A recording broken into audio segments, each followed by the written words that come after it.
ജയ് മാതാ. ചരണം ശരണം രാമാംബികേ, ചരണം ശരണം ത്രയംബകേ. രാമനാമത്തിൻ്റെ മഹിമ. ഈശ്വരനോട് ചേർന്നിരിക്കുക എന്നാൽ നാമത്തെ മുറുകെ പിടിക്കുക എന്നതാണ്. നാമം സൃഷ്ടിപരമായ വാക്കാണ്. നാമം പരമോന്നതൻ്റെ ശബ്ദരൂപമാണ്. നാമവും നാമത്താൽ സൂചിപ്പിക്കപ്പെടുന്നവനും അഭേദ്യമാണ്. നാമം സർവശക്തമാണ്. ദിവ്യമാതാവ് അമ്മയുടെ ദൈനംദിന ജീവിതത്തിൻ്റെ സൗന്ദര്യത്തിലും സൗഭാഗ്യത്തിലും രാമനാമത്തിൻ്റെ സംഗീതം ഒഴുകി നടന്നു. വീട്ടിൽ മുകളിലായി ഒരു ചെറിയ പ്രാർത്ഥനാമുറി ഉണ്ടായിരുന്നു. രാവും പകലും കത്തിക്കൊണ്ടിരുന്ന ഒരു വിളക്കിൻ്റെ വെളിച്ചം മാത്രമാണ് അവിടെ ഉണ്ടായിരുന്നത്. ഒഴിവ് കിട്ടുമ്പോഴെല്ലാം അമ്മ ആ മുറിയിലേക്ക് ഓടിച്ചെന്ന് ജപത്തിൽ മുഴുകുമായിരുന്നു. രാത്രിയിലും കുറച്ചു മണിക്കൂറുകൾ അമ്മ ജപത്തിനായി ചെലവഴിച്ചു. ആ കാലഘട്ടത്തിൽ തൻ്റെ ആരാധനയിൽ ശ്രീരാമൻ്റെ ഒരു രൂപവും ഉണ്ടായിരുന്നില്ലെന്ന് അമ്മ പിന്നീട് വിശദീകരിച്ചു. നാമം മാത്രം മതിയായിരുന്നു അമ്മയ്ക്ക്. വെള്ളത്തിൽ നിന്ന് പുറത്തെടുത്ത മത്സ്യം വായുവിനായി പിടയുന്നത് പോലെ നാമമില്ലാതെ തനിക്ക് നിലനിൽക്കാൻ കഴിയില്ലെന്ന് അമ്മയ്ക്ക് തോന്നി. അങ്ങനെ ദിവസങ്ങൾ കടന്നുപോയി. ഒരു ദിവസം ദിവ്യമായ ഒരു ഉദ്ദേശം പോലെ ലളിതമായ ഒരു സംഭവം നടന്നു. ഭഗവാന്റെ ഒരു സുഹൃത്ത് കന്നഡയിൽ എഴുതിയ ഒരു ചെറിയ രാമായണ പുസ്തകം അദ്ദേഹത്തിന് സമ്മാനിച്ചു. അത് വായിച്ച ശേഷം ഭഗവാൻ അത് അമ്മയ്ക്ക് നൽകി. 5ാം ക്ലാസ് വരെ പഠിച്ചതുകൊണ്ട് അമ്മയ്ക്ക് വായിക്കാനും എഴുതാനും അറിയാമായിരുന്നു. ശ്രീരാമൻ്റെയും ശ്രീകൃഷ്ണൻ്റെയും കഥകൾ അമ്മ കേട്ടിട്ടുണ്ടായിരുന്നുവെങ്കിലും ഒരു പുരാണവും വായിച്ചിട്ടുണ്ടായിരുന്നില്ല. പുസ്തകം ലഭിച്ച നിമിഷം ആനന്ദത്തിൻ്റെ ഒരു പുഴ അമ്മയ്ക്കുള്ളിൽ ഉണർന്നു. പകൽ സമയത്ത് പുസ്തകം തുറക്കാൻ പോലും അമ്മയ്ക്ക് സമയം കിട്ടിയില്ല. അന്ന് രാത്രി ഒരു എണ്ണവിളക്കിൻ്റെ വെളിച്ചത്തിൽ അമ്മ വായിക്കാനിരുന്നു. പുസ്തകം തുറന്നപ്പോൾ തന്നെ അത്രയേറെ ഭക്തി അമ്മയിലേക്ക് ഒഴുകിയെത്തി. ഏതാനും നിമിഷത്തേക്ക് അമ്മയ്ക്ക് വായിക്കാൻ കഴിഞ്ഞില്ല. ലളിതമായി എഴുതിയ പുസ്തകമായതുകൊണ്ട് അമ്മയ്ക്ക് എളുപ്പത്തിൽ വായിക്കാൻ കഴിഞ്ഞു. ശ്രീരാമൻ്റെ ജനനത്തെക്കുറിച്ച് വായിച്ചപ്പോൾ ഈശ്വരാവതാരത്തിൻ്റെ മഹത്വം അമ്മയുടെ മനസ്സിൽ നിറഞ്ഞു. അമ്മ കൈകൂപ്പി വന്ദിച്ചിരുന്നു. അതൊരു നിധി ലഭിച്ച പോലെ ആയിരുന്നു. അന്ന് രാത്രി അമ്മയ്ക്ക് ഉറങ്ങാൻ കഴിഞ്ഞില്ല.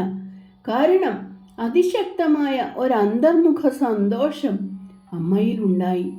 ശ്രീരാമൻ്റെ ലഹരി പിടിപ്പിക്കുന്ന നാമം അമ്മയുടെ അസ്തിത്വത്തെ നിറച്ചു. ദിവസം തോറും അമ്മ കൂടുതൽ പേജുകൾ വായിച്ചു. പിന്നീട് അമ്മയുടെ യാതൊരു ഇച്ഛാശക്തിയുമില്ലാതെ പേജുകൾ അപ്രത്യക്ഷമാവുകയും രാമൻ്റെ കഥ ഒരു ജീവനുള്ള യാഥാർത്ഥ്യം പോലെ അമ്മയ്ക്ക് മുന്നിൽ തുറന്നു വരികയും ചെയ്തു. ഓരോ രംഗവും സജീവമായി തീർന്നു. ഓരോ സംഭവത്തിനും അമ്മ സാക്ഷിയായപ്പോൾ രാമായണത്തിലെ അത്ഭുതകരമായ ആദർശങ്ങൾ അമ്മയുടെ അസ്തിത്വത്തിൻ്റെ ഒരു അവിഭാജ്യ ഭാഗമായി മാറി. ശ്രീരാമൻ വനവാസത്തിന് പുറപ്പെടേണ്ട സമയം വന്നപ്പോൾ അമ്മയ്ക്ക് സഹിക്കാനാവാത്തത്ര ദുഃഖമുണ്ടായി. വായിക്കാൻ കഴിഞ്ഞില്ല. കണ്ണുനീർ ധാരധാരയായി ഒഴുകി. പൗരാണിക കാലഘട്ടത്തിലെ വാത്സല്യത്തിൻ്റെ വികാരങ്ങളുടെ ദുഃഖങ്ങളുടെ ഒരു ദൃക്സാക്ഷിയായി പങ്കാളിയായി അമ്മ മാറി. സീതയുടെ പരിശുദ്ധി ഒരു അഗ്നിസ്തംഭം പോലെ അമ്മയ്ക്ക് മുന്നിൽ ഉയർന്നു വന്നു. സീതയുടെ പാതിവ്രത്യം അമ്മയ്ക്ക് മുന്നിൽ ജ്വലിച്ചു നിന്നു. പത്നീധർമ്മത്തിൻ്റെ മഹത്വത്തിൽ അമ്മ സീതയോട് ഒന്നായി തീർന്നു.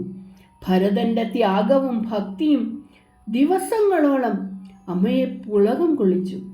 ദിവ്യാവതാരങ്ങളിൽ എല്ലാ ശക്തികളും എല്ലാ ദേവതകളും അമ്മയിൽ വസിക്കുന്നുണ്ടെങ്കിലും അമ്മയുടെ സുഷുപ്ത ശക്തികളെ ഉണർത്താനും ജ്വലിപ്പിക്കുവാനും പ്രധാനപ്പെട്ട സംഭവങ്ങൾ ഉപരിതലത്തിലേക്ക് വരുന്നു. അതുപോലെയായിരുന്നു അമ്മയുടെ കാര്യത്തിലും. രാമായണത്തിലെ ഹനുമാന്റെ അതുല്യമായ ദാസ്യഭക്തിയെ ചിത്രീകരിക്കുന്ന മഹത്തായ അധ്യായം അമ്മയ്ക്ക് മുന്നിൽ തുറന്നപ്പോൾ ആ ഭാവത്തിൽ അമ്മ ലയിച്ചു ചേർന്നു. അമ്മ ദാസ്യഭക്തിയിൽ മുഴുകി. അമ്മയുടെ കടമകൾ ദാസ്യഭാവത്തിൻ്റെ ഊർജ്ജസ്വലതയോടും ശക്തിയോടും കൂടി നിറവേറ്റി. അമ്മ ലോകത്തിൽ ഉണ്ടായിരുന്നുവെങ്കിലും ലോകത്തിന് അതീതയായിരുന്നു. തൻ്റെ എല്ലാ സൗന്ദര്യത്തോടും മഹത്വത്തോടും കൂടി ഗംഭീരമായി ഒഴുകുന്ന, എന്നാൽ സ്വന്തം ജലം കുടിക്കാത്ത ഒരു നദി പോലെ. തുടർന്നുള്ള ദിവസങ്ങളിൽ രാമായണത്തിലെ ആദർശങ്ങളോടുള്ള അമ്മയുടെ ഐക്യപ്പെടലിൻ്റെ തീവ്രത കാരണം ഭക്ഷണത്തെക്കുറിച്ചോ ഉറക്കത്തെക്കുറിച്ചോ ഒരു ചിന്തയും അമ്മയ്ക്കുണ്ടായിരുന്നില്ല. രാമനാമത്തിൻ്റെ സംഗീതം മാത്രമാണ് ചുറ്റും കേൾക്കാൻ കഴിഞ്ഞത്. അമ്മയുടെ ശ്വാസം രാമനായിരുന്നു. ക്ലോക്കിൻ്റെ ടിക് ടിക് ശബ്ദം രാമനായിരുന്നു.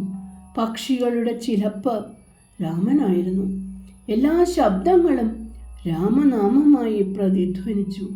രാത്രികളിൽ ഉറക്കം അമ്മയെ കീഴടക്കുമ്പോൾ അമ്മയുടെ ബോധത്തിൽ നാമം തുടർന്നു.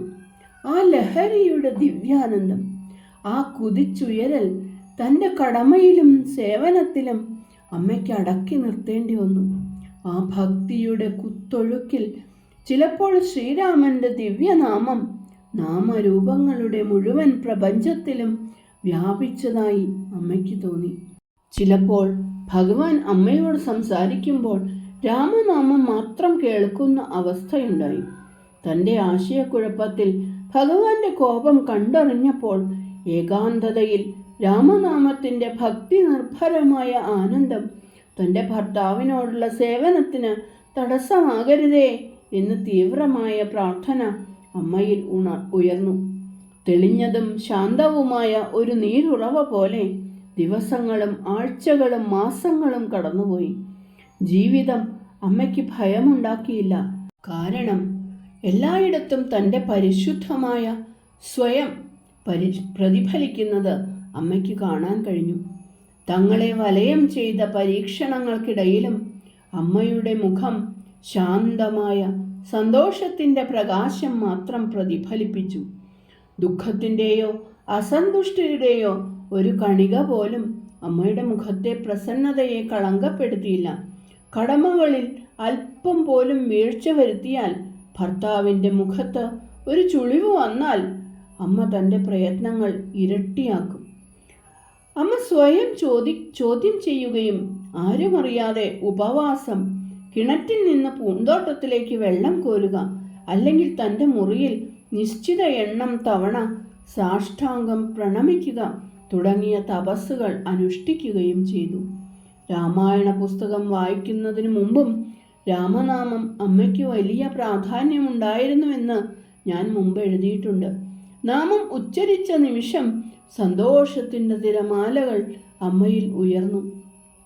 നാമത്തിൻ്റെ ആവർത്തനം മാത്രം മതിയായിരുന്നു. അതിൻ്റെ മാധുര്യത്തിൽ അമ്മ ആനന്ദിച്ചു. അതിരുകളില്ലാത്ത സന്തോഷത്തിൻ്റെ തിരമാലകളിൽ അമ്മ മുഴുകി. രാത്രികളിൽ രാമനാമത്തിൻ്റെ നിഗൂഢമായ ഐക്യത്തിൽ ലയിച്ച് ആഴത്തിലുള്ള മൗനത്തിൽ ആമഗ്നയായിരിക്കുമ്പോൾ ശ്രീരാമൻ്റെയും സീതയുടെയും ഹനുമാന്റെയും ക്ഷണികമായ ദർശനങ്ങൾ അമ്മയ്ക്ക് മുന്നിൽ പ്രത്യക്ഷപ്പെട്ടു തുടങ്ങി. എന്നാൽ ഈ ദർശനങ്ങളുടെ ആനന്ദം ആസ്വദിക്കാൻ അമ്മ നിന്നില്ല.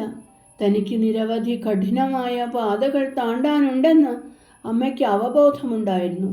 താൻ എന്താണ് തേടുന്നതെന്നോ എവിടെയാണ് താൻ തേടുന്നത് കണ്ടെത്തേണ്ടതെന്നോ അവർക്കറിയുമായിരുന്നില്ല.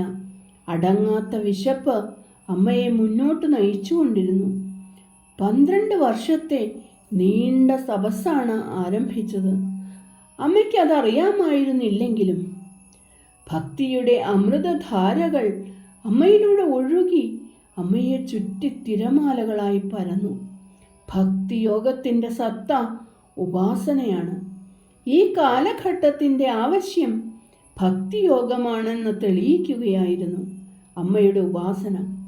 കലിയുഗത്തിൽ മിക്കവർക്കും കഠിനമായ തപസ് അസാധ്യമാകുമ്പോൾ, ഭ്രമം വാഴുമ്പോൾ ഈശ്വരനാമത്തിൻ്റെ ഉച്ചാരണം, ഈശ്വരനിൽ പൂർണ്ണമായി അടിയുറച്ച് വിശ്വസിക്കുന്നത് രക്ഷാമാർഗമാണ്. ഈ പാതയിൽ സാധകൻ പുരോഗമിക്കുമ്പോൾ എല്ലാ ബാഹ്യമായ ആരാധനയും ആന്തരികമായ ആരാധനയും സംസർഗവുമായി മാറുന്നു. സംഗീതത്തിലെ വിവിധ ആരോഹണ സ്വരങ്ങൾ പോലെ നവവിധ ഭക്തി, 9 തരം ഭക്തി, ദിവ്യനാമത്തിൻ്റെ അമ്മയുടെ ഉപാസനയുടെ ഘടന രൂപപ്പെടുത്തി. ഇത് എല്ലാ നിശ്ചിത ആത്മീയ ആചാരങ്ങളും അനുഷ്ഠാനങ്ങളും ഉൾക്കൊള്ളുന്നു. അതിലൂടെ സാധകൻ ആത്മീയതയുടെ മേഖലയിൽ ഉയരുന്നു. ഇത് ആത്മനിവേദനത്തിൽ, ആരാധനയുടെ ദേവതയിൽ സമ്പൂർണ്ണ ഐക്യത്തിൽ കലാശിക്കുന്നു. അടുത്ത 11 വർഷം അമ്മയുടെ സാധനയുടെ പ്രധാന ഉറവിടം ഭക്തിയോഗമായിരുന്നു. ആത്മീയ ജീവിതത്തിൻ്റെ അടിത്തറയായി ശുദ്ധമായ മോചന ശക്തികളെ അമ്മ പുറത്തുവിട്ടു. ഭക്തി വരപ്രസാദം, അതായത് ഈശ്വരൻ്റെ സമ്മാനമാണെന്ന് അമ്മ പറഞ്ഞിട്ടുണ്ട്.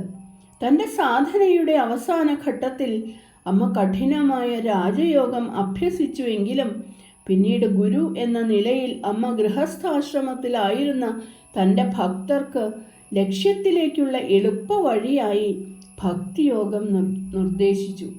ഭക്തി ഈശ്വരനോടുള്ള ആഴത്തിലുള്ള സ്നേഹമാണ് അമ്മ പറഞ്ഞിട്ടുണ്ട്.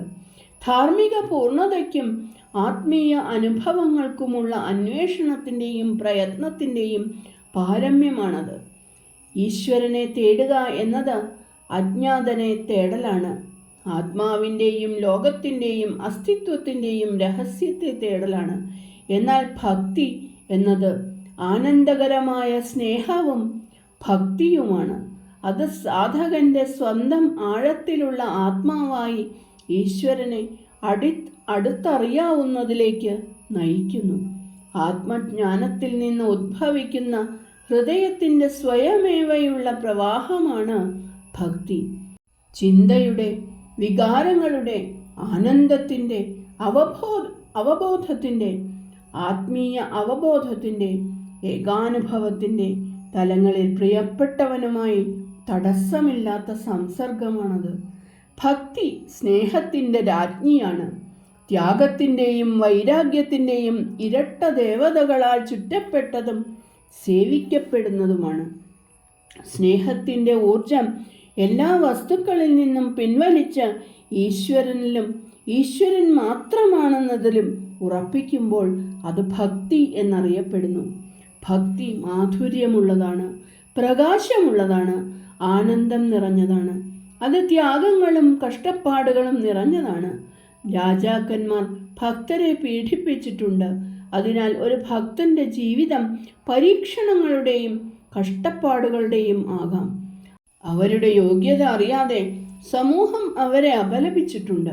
എന്നിട്ടും അവർ ധീരമായ മനോവീര്യത്തോടെ അത്തരം പരീക്ഷണങ്ങളെ നേരിട്ടു. പീഡിപ്പിക്കുന്നവരെ പോലും അനുഗ്രഹിച്ചു, ആരെയും ശപിച്ചില്ല. ഒരു ഭക്തനിൽ ഇത്രയും അനന്തമായ ശക്തിയുടെ രഹസ്യം എന്താണ്?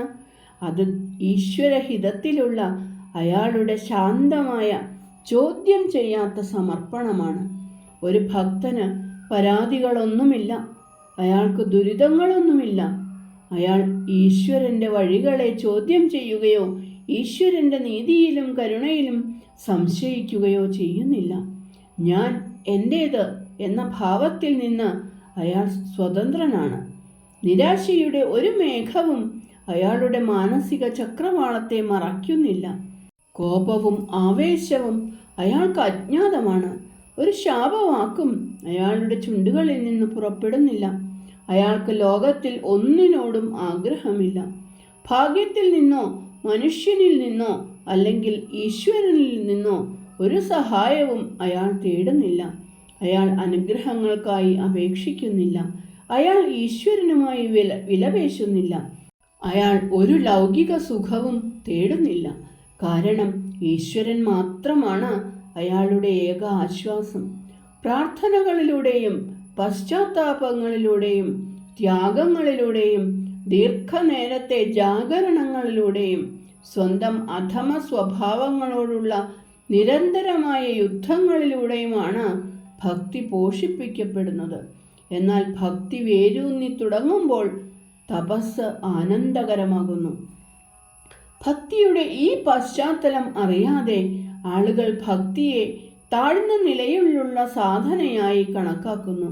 എന്നാൽ ഭക്തി കാണുന്നത്ര എളുപ്പമല്ല. അത് ശക്തവും പരിശുദ്ധവും വിശാലവുമായ മനസ്സിൽ മാത്രമേ വളരൂ. അത് ഈശ്വരനു വേണ്ടി സ്വാർത്ഥതയെയും ആഗ്രഹങ്ങളെയും ആസക്തികളെയും അസത്യങ്ങളെയും ഉപേക്ഷിച്ചതാണ്. ഒരു ഭക്തൻ ഭയപ്പെടുന്ന ഒരേ ഒരു ദുരിതം ഒരു നിമിഷം പോലും ഈശ്വരനെ മറക്കുക എന്നതാണ്. അത് അയാൾക്ക് സഹിക്കാൻ കഴിയില്ല. വാസ്തവത്തിൽ ഈശ്വരൻ്റെ ആശ്വാസം അനുഭവിച്ച ഒരാൾക്ക് ഈശ്വരനെ മറക്കുന്നതിനേക്കാൾ ഭീകരമായ നരകമില്ല. ഭക്തിയുടെ സാമ്രാജ്യത്തിലെ സന്തോഷം അനന്തമാണ്. അത് ഒരാളെ അമരനാക്കുന്ന അമൃതാണ്. ത്രിഗുണങ്ങളെ അതിക്രമിച്ചതിന് ശേഷം മാത്രമേ ഈശ്വരനോടുള്ള ആനന്ദകരമായ സ്നേഹം ഉദ്ഭവിക്കൂ. ഭക്തി പ്രകാശമാനവും പ്രചോദനപരവുമാണ്. ഭക്തനും ഈശ്വരനും തമ്മിലുള്ള എല്ലാ അകലവും സ്നേഹമില്ലാതാക്കിയിട്ടും എങ്ങനെയാണ് ബഹുമാനം നിലനിൽക്കുന്നതെന്നത് ഒരു രഹസ്യമാണ്. ഈ രഹസ്യം യുക്തിക്ക് അതീതമാണ്. ഭക്തിയുടെ പരമോന്നത ഉന്നതിയിലെത്തിയവർക്ക് മാത്രമേ ഇത് അറിയാവൂ. അമ്മ ഗൃഹസ്ഥാശ്രമികളെ വളർത്തിയെടുക്കാൻ ആഗ്രഹിക്കുന്ന ഭക്തി ജ്ഞാനത്താൽ ശക്തിപ്പെടുത്തപ്പെട്ടതാണ്. അത് ജ്ഞാനോത്തര ഭക്തിയാണ്. സ്വധർമ്മത്തിൽ ഉറച്ചു നിന്നുകൊണ്ട് നിങ്ങൾ ഭക്തിയെ പരിപോഷിപ്പിക്കണം. നിങ്ങൾ നിങ്ങളുടെ കടമകളിൽ മുഴുകിയിരിക്കുകയാണെങ്കിലും അല്ലെങ്കിൽ നിങ്ങളുടെ ആധ്യാത്മിക സാധനകളിൽ ഏർപ്പെട്ടിരിക്കുകയാണെങ്കിലും ഈശ്വരനുമായുള്ള നിങ്ങളുടെ ആന്തരിക ബന്ധം നിലനിൽക്കണം. നിങ്ങളുടെ ഹൃദയം ഈശ്വരനോടൊപ്പമായിരിക്കണം. ഈശ്വരൻ നിങ്ങളുടെ ആപ്തബന്ധുവാണ്, വിശ്വസനീയനായ സുഹൃത്തും കൂട്ടാളിയും ദുരിതത്തിൽ രക്ഷകനും.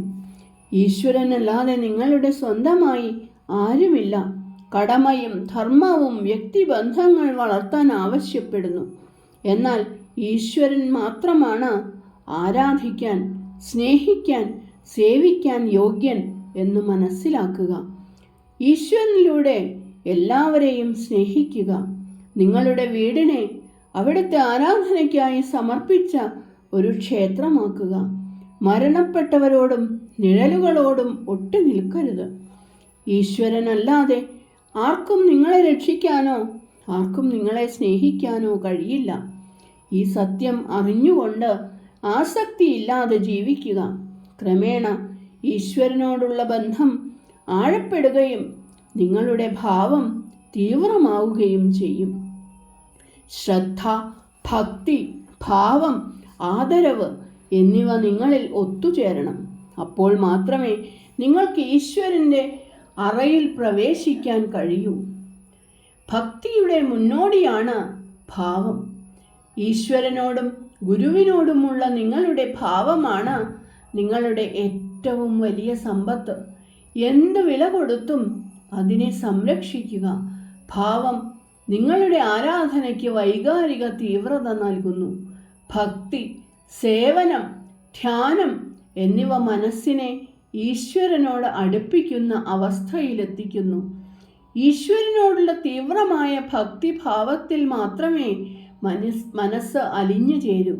അവിടുത്തെ നാമം, രൂപം, ലീലകൾ എന്നിവയെല്ലാം പരിശുദ്ധവും ഉന്നതി നിലനിൽക്കുന്നതും പ്രചോദനാത്മകവുമായിരിക്കണം. അതാണ് ഭാവത്തിൻ്റെ സൂചന. ദ്വാരകയിലെ മൺതരിയുടെ സ്പർശനം സുദാമാവിനെ ആനന്ദത്തിലാഴ്ത്തി. അതാണ് ഭാവത്തിൻ്റെ ആഴം. അറിവ് പക്വമാവുകയും ആഴപ്പെടുകയും ചെയ്യുമ്പോൾ അത് ദിവ്യ സ്നേഹത്തിൻ്റെ രൂപം കൊള്ളുന്നു. അതിനാൽ സ്നേഹം അറിവിൽ നിന്ന് വ്യത്യസ്തമല്ല. അറിവ് യാഥാർത്ഥ്യത്തെ വെളിപ്പെടുത്തുന്നു. എന്നാൽ സ്നേഹത്തിന് മാത്രമേ ആനന്ദകരമായ വ്യക്തിഗത ഈശ്വരൻ്റെ രൂപത്തിൽ യാഥാർത്ഥ്യത്തെ അനുഭവിക്കാൻ കഴിയൂ. പരമോന്നത സ്നേഹമായ ഭക്തിയിൽ മാത്രമേ ഈശ്വരനെ അടുത്തറിയാൻ കഴിയൂ. ചരണം ശരണം രമാംബികേ, ചരണം ശരണം ത്രയംബകേ. ജയ് മാതാ.